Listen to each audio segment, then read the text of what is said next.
In this simple video tutorial, I'm going to share with you how you can auto-check sound copyright before adding them to your TikTok videos. This is crucial to avoid copyright infringement issues.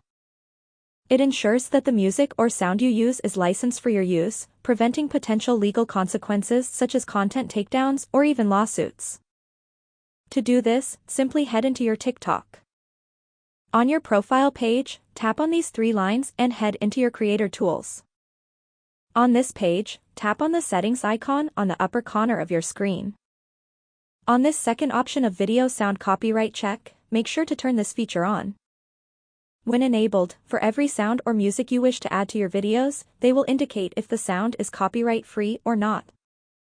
This helps you to use other sound alternatives before uploading your TikTok video. It also maintains the integrity of your content and respects the rights of the creators. That's how easy it is to check sound copyright before adding them your TikTok videos. If you have any questions, just let me know in the comments section down below. Please don't forget to leave a like, share and subscribe for more video tutorials like this one.